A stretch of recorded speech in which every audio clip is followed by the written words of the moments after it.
भारत माता की जय। वंदे मातरम। जय जय गरवी गुजरात।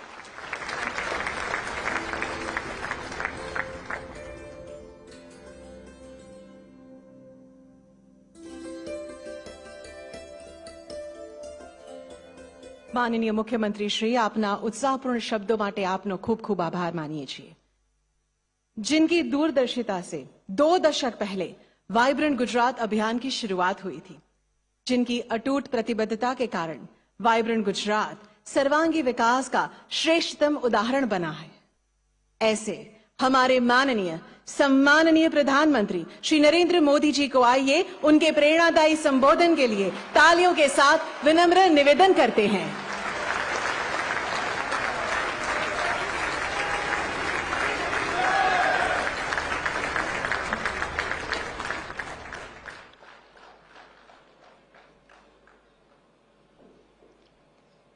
मंच पर विराजमान गुजरात के राज्यपाल आचार्य देवव्रत जी, लोकप्रिय मुख्यमंत्री श्रीमान भूपेंद्र भाई पटेल, संसद में मेरे साथी श्रीमान CR पाटिल, गुजरात सरकार के मंत्रीगण, उद्योग जगत के सभी वरिष्ठ साथी, अन्य महानुभाव और यहां उपस्थित सभी मेरे परिवारजन,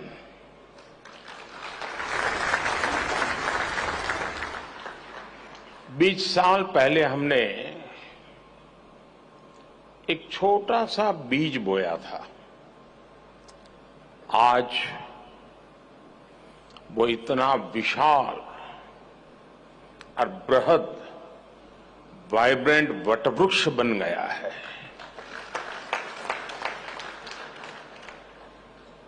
वाइब्रेंट गुजरात समिट के 20 साल पूरे होने पर आज आपके बीच आकर मुझे बेहद खुशी हो रही है। मुझे याद है बरसों पहले मैंने एक बार कहा था, वाइब्रेंट गुजरात ये सिर्फ ब्रांडिंग का आयोजन भर नहीं है, बल्कि इससे बढ़कर बॉन्डिंग का आयोजन है।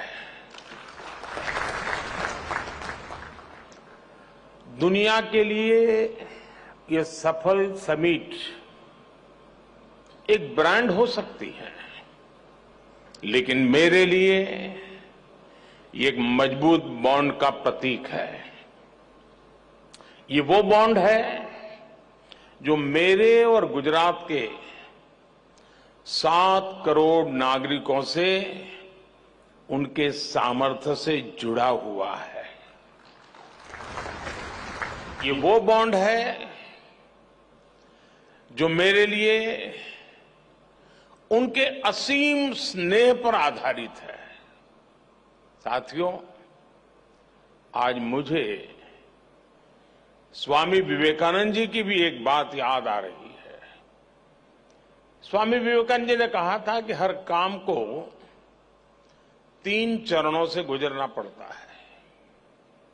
पहले लोग उसका उपहास उड़ाते हैं, फिर उसका विरोध करते हैं और फिर उसे स्वीकार कर लेते हैं।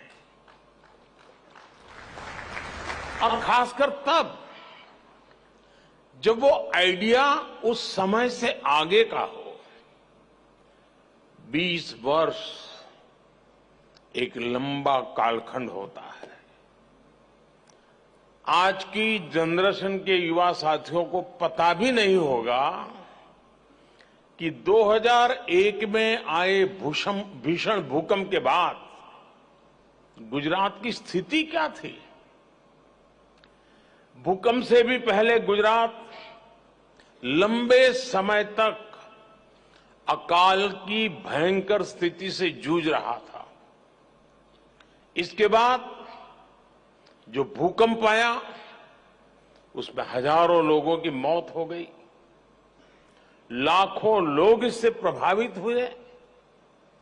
उन्हें अपना घर छोड़ना पड़ा। अकाल और भूकंप के अलावा उसी समय गुजरात में एक और बड़ी घटना हुई।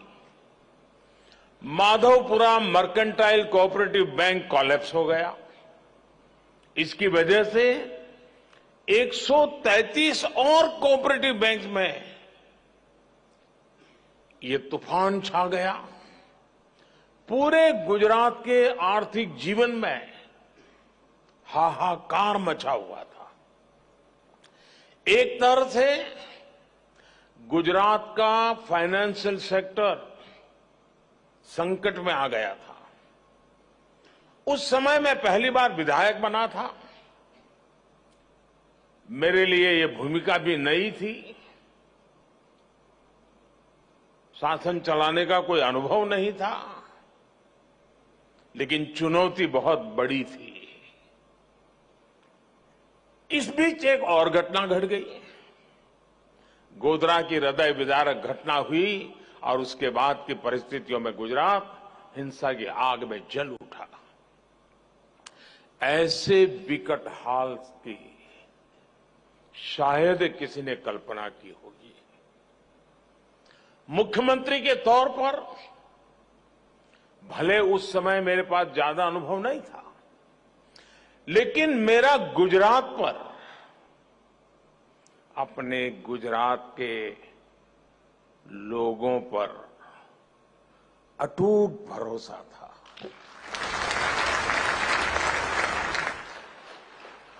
हालांकि जो लोग एजेंडा लेकर चलते हैं वो उस समय भी घटनाओं का अपने तरीके से एनालिसिस करने में जुटे हुए थे।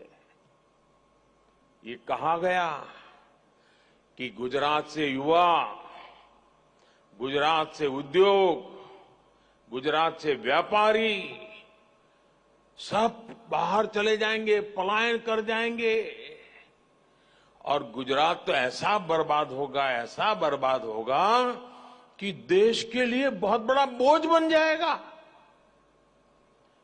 दुनिया में गुजरात को बदनाम करने की साजिश रची गई। एक निराशा का माहौल खड़ा करने की कोशिश की गई। कहा गया कि गुजरात कभी भी अपने पैरों पर खड़ा नहीं हो पाएगा। उस संकट में भी मैंने संकल्प लिया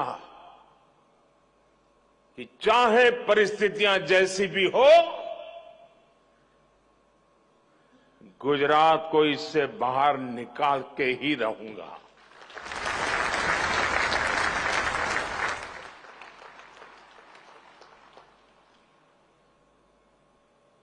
हम गुजरात के पुनर्निर्माण ही नहीं, बल्कि उसकी आगे की भी सोच रहे थे। और इसका एक प्रमुख माध्यम हमने बनाया वाइब्रेंट गुजरात समिट को। एक गुजरात का आत्मविश्वास बढ़ाने और उसके जरिए विश्व से आंख मिलाकर बात करने का ये माध्यम बन गया। ये गुजरात सरकार की निर्णय प्रक्रिया और फोकस अप्रोच को पूरी दुनिया को दिखाने का एक माध्यम बना।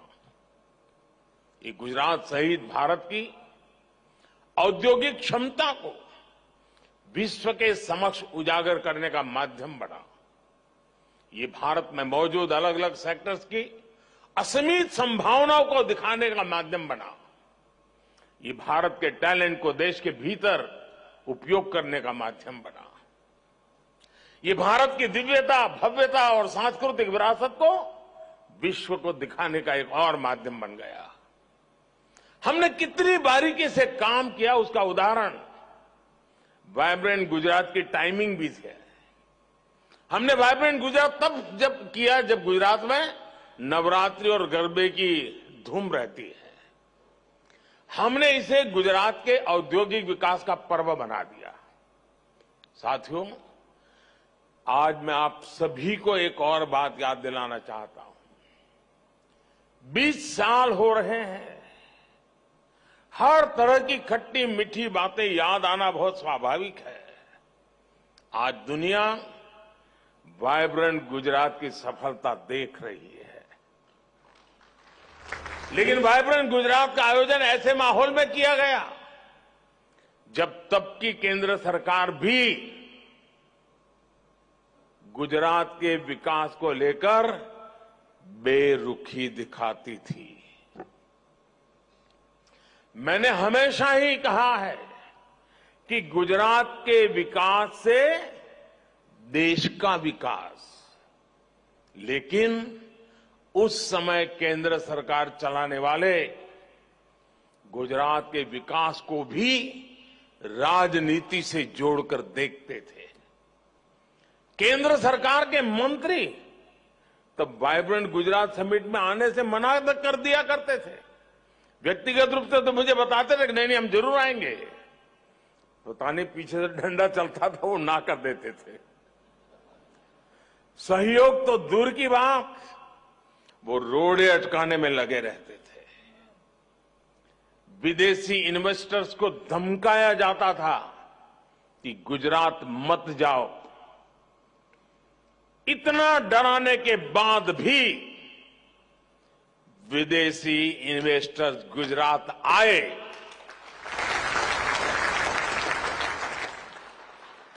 जबकि यहां गुजरात में उन्हें कोई स्पेशल इंसेंटिव नहीं दिया जाता था। वो यहां आते थे क्योंकि उन्हें यहां good governance, fair governance, policy driven governance, equal system of growth और ट्रांसपेरेंट सरकार का अनुभव रोजमर्रा की जिंदगी में आता था। आप कल्पना कर सकते हैं, जब वाइब्रेंट गुजरात की शुरुआत की गई थी तब गुजरात में बड़े बड़े होटल भी नहीं थे जहां पर इतने सारे विदेशी मेहमानों को रुकवाया जा सके। जब सारे सरकारी गेस्ट हाउस भी भर जाते थे तो हमारे सामने सवाल होता था कि अब बाकी लोग कहां ठहरेंगे। ऐसी स्थिति में बिजनेस हाउस ने को मैंने कहा, भाई जरा आपके कोई गेस्ट हाउस वगैरह है तो वो भी छोड़ दीजिए ताकि उनके काम आ जाए। यूनिवर्सिटी के गेस्ट हाउस तक का हमने उपयोग किया। उनके गेस्ट हाउस में मेहमानों को रुकने का इंतजाम किया गया। कुछ लोगों को बड़ौदा भी ठहराना पड़ा। साथियों, मुझे याद है 2009 में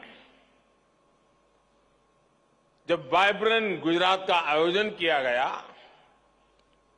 तब पूरी दुनिया में मंदी का माहौल था, मंदी की चपेट में दुनिया थी और सबने मुझे बताया, हमारे अफसर भी मुझे बता रहे थे कि साहब इस बार वाइब्रेंट गुजरात स्थगित कर दीजिए, ये फ्लॉप हो जाएगा, कोई नहीं आएगा।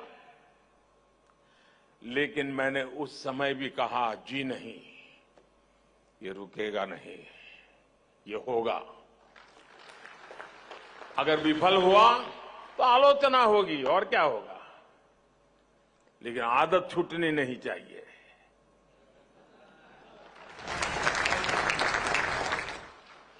और तब भी वाइब्रेंट गुजरात समिट ने पूरा विश्व मंदी के दौर में था, लेकिन 2009 के वाइब्रेंट समिट में सफलता का एक और नया अध्याय जुड़ गया। साथियों, वाइब्रेंट गुजरात की सफलता इसकी विकास यात्रा से भी समझी जा सकती है। 2003 में इस समिट से कुछ 100 पार्टिसिपेंट्स और डेलीगेट जुड़े थे। बहुत छोटा सा कार्यक्रम था। आज 40,000 से ज्यादा पार्टिसिपेंट्स और डेलीगेट्स इस समिट में हिस्सा लेने के लिए आना शुरू हुए हैं। 2003 में इस समिट में सिर्फ गिनती भर देशों का पार्टिसिपेशन था। आज 135 देश इसमें पार्टिसिपेट करते हैं। 2003 में इस समिट की शुरुआत में 30 के आसपास एग्जीबिटर्स आए थे। अब 2000 से अधिक एग्जीबिटर्स इस समिट में आते हैं। साथियों, वाइब्रेंट गुजरात की सफलता के पीछे कई स्पेसिफिक रीजंस हैं। इसकी सफलता में आइडिया, इमेजिनेशन और इम्प्लीमेंटेशन जैसे कोर एलिमेंट शामिल है। अगर मैं आइडिया की बात करूं तो वाइब्रेंट गुजरात एक ऐसा यूनिक कंसेप्ट था जिसके बारे में भारत में कम ही लोगों ने सुना था, लेकिन समय के साथ मिली सफलता से लोगों को इसका महत्व समझ आया। कुछ समय बाद दूसरे राज्यों ने भी अपनी तरह के बिजनेस एंड इन्वेस्टर समिट का आयोजन शुरू कर दिया। एक और अहम फैक्टर है इमेजिनेशन। हमने अलग तरह से सोचने का साहस दिखाया। हम उन दिनों प्रदेश के स्तर पर ही कुछ बहुत बड़ा सोच रहे थे, कुछ ऐसा जो देश के स्तर पर भी न हो पाया हो। हमने एक देश को अपना पार्टनर कंट्री बनाने का साहस दिखाया और डेवलप कंट्री को एक छोटा राज्य दुनिया के एक डेवलप कंट्री को पार्टनर कंट्री बना दे, ये सोच भी आज थोड़ा लगता है। उस समय जरा कल्पना कीजिए क्या हुआ होगा, लेकिन कर लिया। देश के किसी अकेले राज्य के लिए एक बहुत बड़ी बात थी। साथियों, आइडिया और इमेजिनेशन कितने भी अच्छे हो, लेकिन इनके लिए पूरे सिस्टम को मोबिलाइज करना और रिजल्ट डिलीवर करना बहुत महत्वपूर्ण है।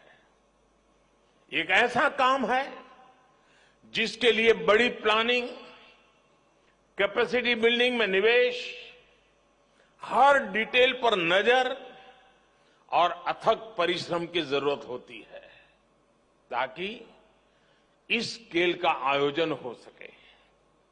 मैंने पहले भी कहा है, सेम ऑफिसर्स, सेम रिसोर्सेज और सेम रेगुलेशंस के साथ हमने कुछ ऐसा किया जिसके बारे में कभी किसी ने सोचा नहीं था। साथियों, वाइब्रेंट गुजरात समिट की एक और पहचान नोट करने वाली है।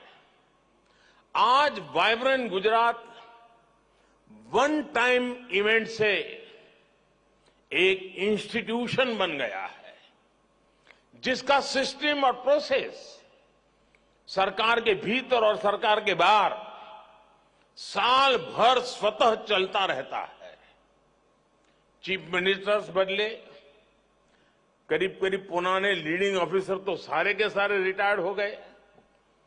जो 2001 में पहली बार गुजरात आए होंगे ऐसे अफसर आज गुजरात संभाल रहे हैं, सीनियर हो गए हैं। समय बदला, लेकिन एक चीज नहीं बदली। हर बार वाइब्रेंट गुजरात सफलता की नई ऊंचाई तक पहुंचता रहा। ऐसा इसलिए हुआ क्योंकि हमने प्रोसेस को संस्थागत बना दिया। इस सफलता की जो कंसिस्टेंसी है, उसके लिए यही ताकत इसका आधार है। और इसके लिए इंफ्रास्ट्रक्चर पर भी वैसे ही बल दिया।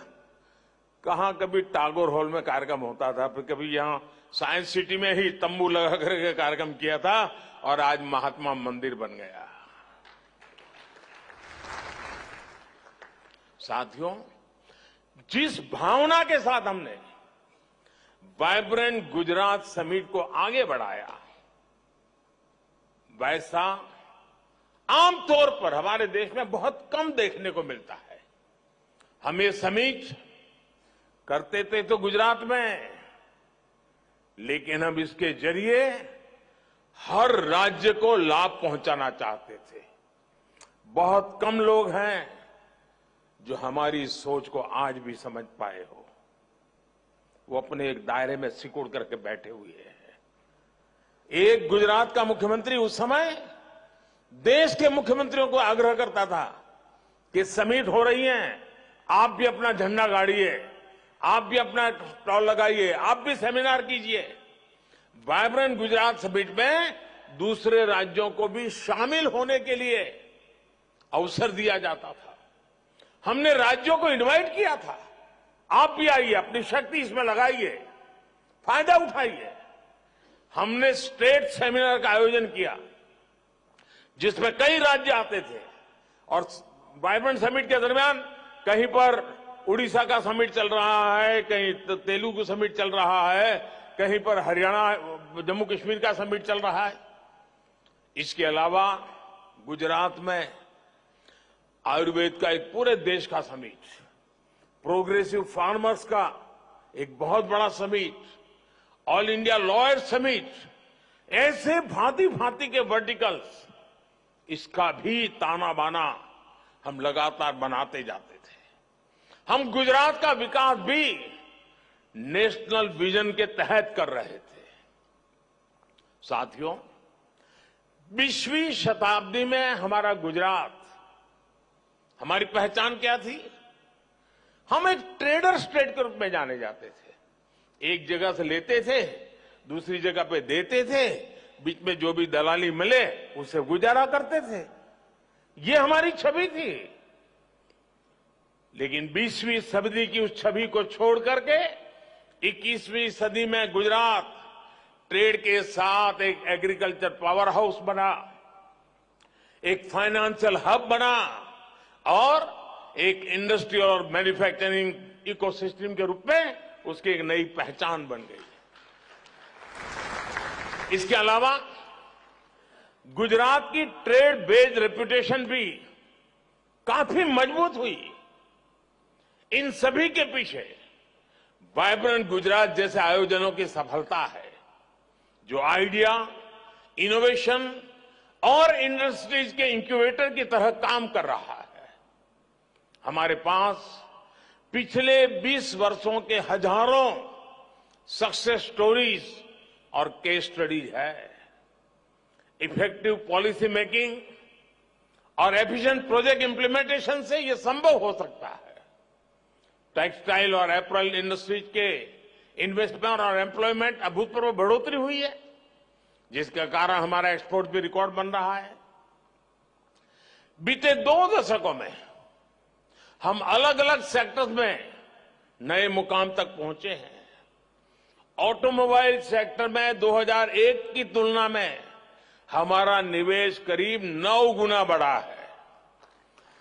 हमारे मैन्युफैक्चरिंग आउटपुट में 12 गुना बढ़ोतरी हुई है। केमिकल सेक्टर में गुजरात देश और दुनिया की तमाम कंपनियों की पसंद बन गया है।